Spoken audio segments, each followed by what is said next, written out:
शंकर स्वामी कहते हैं कि यदि जीव और ब्रह्म एक न हो तो श्री कृष्ण पत्तों का प्राशन करें और दुर्वासा तृप्त हों। ऐसा कैसे हो सकता है? जीव और ईश्वर का भेद आभास मात्र है और तत्व तो एक ही है। भगवान के 100 धाम गमन और यदुवंश के विनाश का समाचार सुनकर युधिष्ठिर ने स्वर्गारोहण का निश्चय किया। परीक्षित को राज सिंहासन दे दिया। पांडवों ने द्रौपदी को साथ लेकर स्वर्गारोहण के लिए हिमालय की दिशा में प्रयाण किया। केदारनाथ में उन्होंने भगवान शिव जी की पूजा की।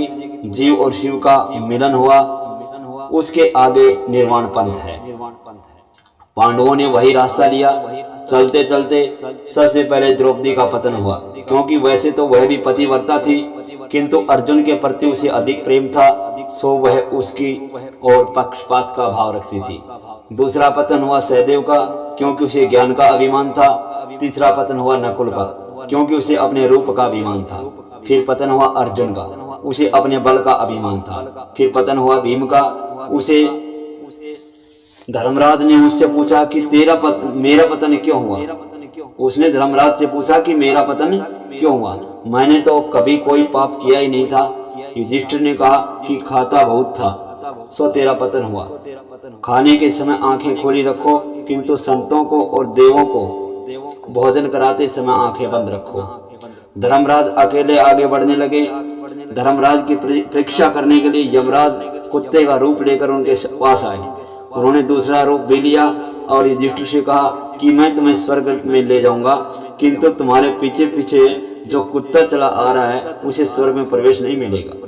तो युधिष्ठिर ने कहा कि जो मेरे साथ साथ चला आया है उसे मैं अकेला कैसे छोड़ दूं? उसे छोड़कर मैं स्वर्ग नहीं जा सकता। 7 कदम साथ चलने वाला मित्र बन जाता है। धर्मराज सदैव स्वर्ग गए। तुकाराम भी सभी को राम राम कहते हुए स्वर्ग गए थे। आमहि जातो आमुच्चया गावा, आमचा राम राम ध्यावा, ऐसा कहते हुए वे स्वर्ग गए। मीराबाई जी भी सदैव स्वर्ग को गई थी। वे द्वारकाधीश में सदैव शरीर सहित समा गई थी, लीन हो गई थी। मेवाड़ में उनको बहुत कष्ट मिला था, सो उन्होंने मेवाड़ छोड़ दिया। उनके जाने के बाद मेवाड़ बहुत दुखी हुआ। वहां यवनों का आक्रमण हुआ। राणा जी ने सोचा कि मीरा फिर मेवाड़ आए तो देश सुखी हो। राणा जी ने ब्राह्मणों को और भक्तों को मीरा को बुलाने के लिए भेजा। मीरा ने उनसे कहा कि यदि कल मेरे द्वारकानाथ की अनुज्ञा मिलेगी तो मैं आपके साथ आऊंगी। अगले दिन मीरा ने दिव्य श्रृंगार किया। वे आतुर थी कि आज उन्हें अपने गिरधर गोपाल से, अपने प्राण प्रियतम श्री कृष्ण से मिलना है। मैं इस संसार में अब रहना नहीं चाहती, कृपा करो मेरे नाथ। कीर्तन के साथ साथ वे नर्तन भी करने लगी। आज उनका अंतिम कीर्तन था। द्वारकानाथ ने उनको अपने हृदय में लगा लिया। मीरा सदैव द्वारकाधीश में विलीन हो गई। कृष्ण भक्ति से उनका शरीर इतना दिव्य हुआ था कि वह सह शरीर के साथ कृष्ण में विलीन हो गई, समा गई। आत्मा और परमात्मा का मिलन कोई आश्चर्य की बात तो नहीं है, किंतु कृष्ण प्रेम से जड़ शरीर भी चेतन बनता है और चेतन में विलीन हो जाता है। दिव्य पुरुष सह शरीर परमात्मा में जा मिलते हैं। प्रयाण और मरण में भेद है। अंतिम श्वास तक नित्य क्रम करता रहे उसका प्रयाण कहा जाएगा, और मलिन अवस्था में हाय हाय करता हुआ देह छोड़े उसका मरण कहा जाएगा। पांडव प्रभु के धाम गए। उनकी मृत्यु उजागर हो गई, क्योंकि उनका जीवन श्रेष्ठ था और शुद्ध था। उन्होंने अपने जीवन काल में कभी धर्म को छोड़ा नहीं था। धन की अपेक्षा धर्म श्रेष्ठ है। धन इस लोक में कुछ सुख देता है और कभी कभी दुख भी देता है, किंतु धर्म तो जीवन और परलोक दोनों को उजागर करता है। धर्म मृत्यु के बाद भी साथ साथ आता है। अब परीक्षित राज करने लगे। उन्होंने धर्म से प्रजा पालन किया। 3 अश्वमेध यज्ञ भी किए। अश्वमेध यज्ञ के समय घोड़े को मुक्ता से विचरण कराया जाता है। वासना ही घोड़ा है। वासना कहीं बंधती ही नहीं है। आत्म स्वरूप में विलीन होने पर ही वह अंकुशित होती है। किसी विषय में वासना फंस न जाए, इसका ध्यान रखना जरूरी है। इंद्रिय, शरीर और मनोगत वासना का नाश ही 3 यज्ञ हैं। परीक्षित ने यह 3 यज्ञ किए, चौथा यज्ञ बाकी था। बुद्धिगत वासना का नाश तो सुखदेव जी जैसे ब्रह्मनिष्ठ गुरु की कृपा से ही होती है। अतः चौथा यज्ञ अभी तक हुआ नहीं था। शुद्ध आचार हो तो विचार शुद्ध होते हैं। जल शुद्धि और अन्न शुद्धि की मर्यादाओं के पालन से सिद्धि मिलती है। आचार शुद्ध रखो, स्वेच्छाचारी का पतन होता है। परीक्षित के आचार अति शुद्ध थे, अर्थात धर्मशास्त्र कथित मर्यादा के अनुसार थे। सो उसमें कली पुरुष का प्रवेश न हो सका। कली ने सोचा कि परीक्षित कुछ पाप करे तो मैं उसमें प्रवेश पा जाऊंगा, और राजा के मन में पहले प्रवेश करूं तो प्रजा में भी प्रवेश हो सकूंगा। समाज को सुधारना अब अशक्य सा हो गया है, किंतु व्यक्तिगत जीवन तो सुधर सकता है। आचार और विचार से जो शुद्ध होता है उसके घर में कली प्रवेश नहीं कर सकता। आज भी कुछ वैष्णव घर ऐसे हैं जिसमें कली प्रवेश नहीं पा सका है। शास्त्र की रचना मनुष्य के कल्याण के लिए ही की गई है। जो आचार धर्म छोड़ देता है उसके विचार भी अशुद्ध हो जाते हैं। धर्म माता पिता हैं, पत्नी की पसंदगी हो सकती है, माता पिता की नहीं। धर्म का परिवर्तन नहीं किया जा सकता। वर्णाश्रम धर्म के पालन से आचार शुद्ध हो सकते हैं।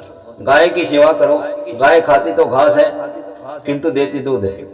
जो भगवान ने संपत्ति दी हो तो गौ पालन करो।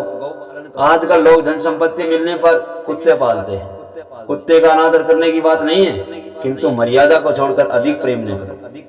आंगन में आए हुए कुत्ते को रोटी खिलाना धर्म है, किंतु कुछ लोग अपने मोटर में बिठाकर घूमते फिरते हैं, और तो हम क्या कह सकते हैं ऐसे लोगों के लिए। किंतु अगले जन्म में स्वयं ही कुत्ता होने की तैयारी है उनकी। जीव मात्र में परमात्मा है, किंतु प्रत्येक का शरीर भिन्न है और कर्म भी भिन्न भिन्न है। इसलिए हरेक के साथ पीना और खाना इष्ट नहीं है। एकादशी के दिन अन्न नहीं खाना चाहिए। एकादशी के दिन अनशन करना धर्म है, किंतु हम अपने ही शास्त्रों की बात नहीं मानते। और जब डॉक्टर कहता है कि विषम ज्वर टाइफाइड है और 21 दिन भोजन मत करना, तो उसकी बात मान लेते हैं और 21 दिन का अनशन कर लेते हैं। जिस तरह पापी के मन में कली प्रवेश कर लेता है, उसी तरह शास्त्र की मर्यादा का उल्लंघन करने वाले के घर में घुस जाता है। यदि आचार विचार शुद्ध हो तो कली तुम में प्रवेश नहीं कर सकेगा। व्यवहार भी शुद्ध होने ही चाहिए। सत्यपूर्ण शुद्ध व्यवहार न करे और केवल सत्यपूर्ण शुद्ध व्यवहार न करे और केवल हर पूर्णिमा के दिन सत्यनारायण की पूजा करे तो उससे क्या लाभ होगा। असत्यभाषी की पूजा सत्यनारायण को स्वीकार नहीं है, अस्वीकारी है। एक दिन एक आश्चर्यजनक घटना हुई। परीक्षित दिग्विजय करने के लिए निकले हैं। घूमते फिरते हुए सरस्वती नदी के किनारे पर आए। वहां गाय बैलों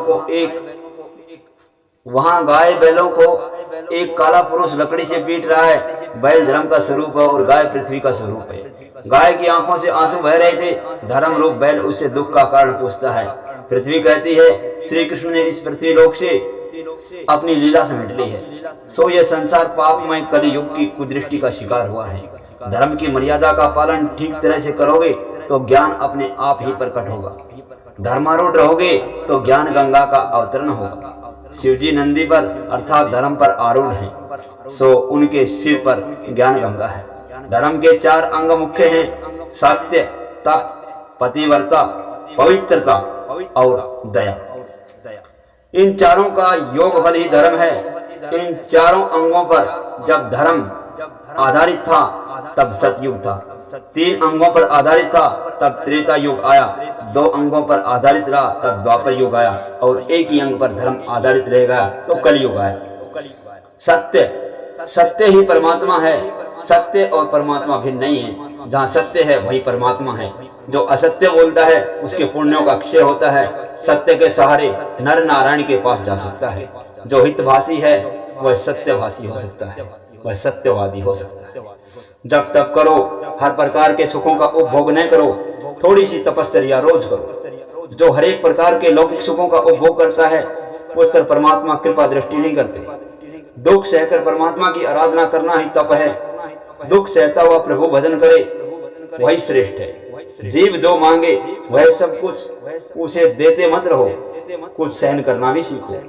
इंद्रियों का स्वामी आत्मा है। इंद्रियां जो कुछ मांगे वह उसे देने से तो आत्मा उसका गुलाम बन जाएगा।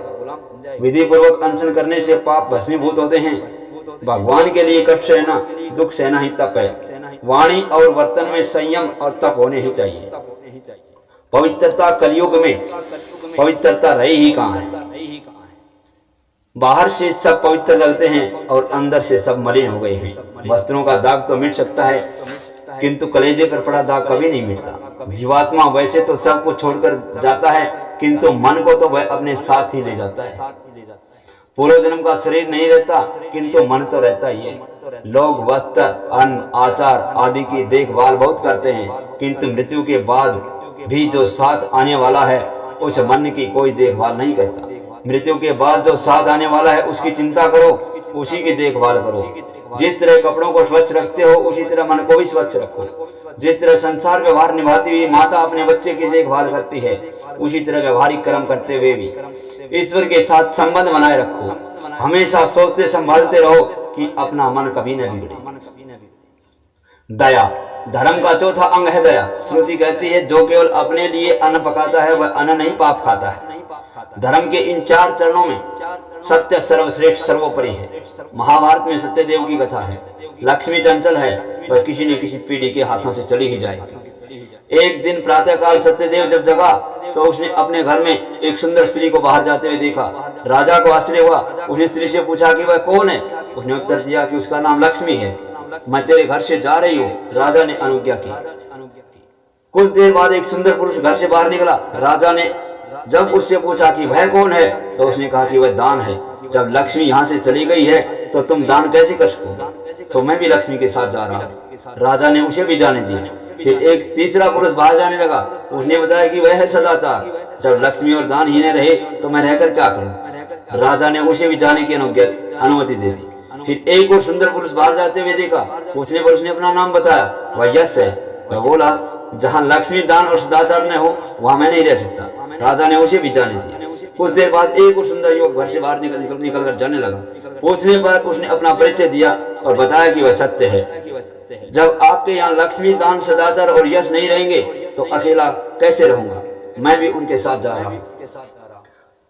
तो सत्यदेव राजा ने कहा कि मैंने तो आपको कभी छोड़ा ही नहीं, फिर आप मुझे क्यों छोड़कर जा रहे हैं। आपको अपने पास रखने के लिए ही मैंने लक्ष्मी आदि, यश आदि का त्याग कर दिया है। मैं आपको जाने नहीं दूंगा। आप मुझे छोड़कर चले जाएंगे तो मेरा सब कुछ लुट जाएगा। राजा की इस प्रकार की प्रार्थना के कारण सत्य नहीं गया, और जब सत्य ही नहीं गया तो लक्ष्मी, दान, सदाचार और यश भी राजा के घर वापस लौट आए। जहाँ सत्य होता है वहाँ लक्ष्मी, दान, सदाचार और यश को आना ही पड़ता है। बिना सत्य के ये सब व्यर्थ है। इसलिए यह स्पष्ट है कि सत्य ही सर्वस्व है। बाकी की 4 संपत्तियां चली जाएं तो कोई चिंता नहीं है, किंतु सत्य नहीं जाना चाहिए। सत्य रहेगा तो सब कुछ रहेगा।